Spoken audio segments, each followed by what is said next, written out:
টরন্টোর সাংস্কৃতিক সংগঠন D5-এর উদ্যোগে হাঙ্গেরিয়ান কালচারাল সেন্টারে অনুষ্ঠিত হয়ে গেল এক মনোজ্ঞ সঙ্গীত সন্ধ্যা সুরের রংমহল। এ আয়োজনে প্রধান আকর্ষণ হিসাবে মঞ্চ মাতালেন আমেরিকা প্রবাসী গুণী সঙ্গীত শিল্পী অনিমা ডি কস্তা।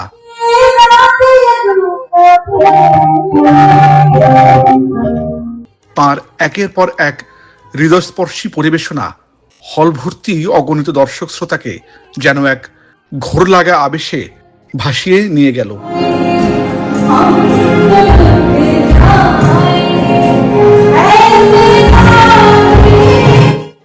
প্রায় 3000 সিনেমার গানে কণ্ঠ দেয়া এই গুণী সঙ্গীত শিল্পী তাঁর সুদীর্ঘ সঙ্গীত জীবনের অভিজ্ঞতা আর অসাধারণ গায়কী দিয়ে অনুষ্ঠানটিকে এক অনন্য উচ্চতায় নিয়ে যান।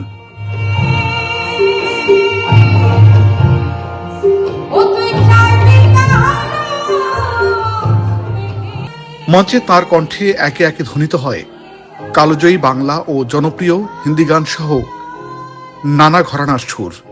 তাঁর প্রতিটি পরিবেশনা উপস্থিত দর্শক শ্রোতাদের মাঝে তুমুল আলোড়ন সৃষ্টি করে। ওকে নিয়ে তো আসলে নতুন করে বলার কিছু নেই, ওকে তো ছোটবেলা থেকেই চিনি। অসাধারণ। এবং আমি এখানে আজকে এসছি, ওর ছোটবেলায় যে ও হঠাৎ একটা টান দিত ফোক গাওয়ার জন্য, দর্শক স্তব্ধ হয়ে যেত, সেই জিনিস যে কিছুই চেঞ্জ হয়নি। আজকে এসছি, অনিমা ডি কস্তা এত ভালো গান করে, এখন থেকে না, ওকে আগে থেকেই শুনছি। তো এই গানগুলো আমাদেরকে অনেক দূর আরো এগিয়ে নিয়ে যাবে।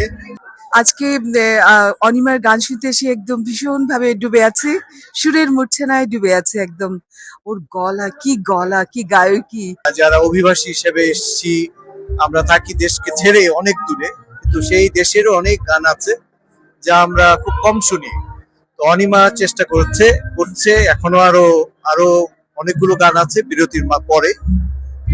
আশা করি দর্শকদের ভালো লাগছে। প্রবাসের মাটিতে দেশীয় সংস্কৃতি ও সুরের এমন মেলবন্ধন টরন্টোর বাঙালি কমিউনিটিতে দীর্ঘকাল স্মরণীয় হয়ে থাকবে। Climate channel, Toronto, Canada.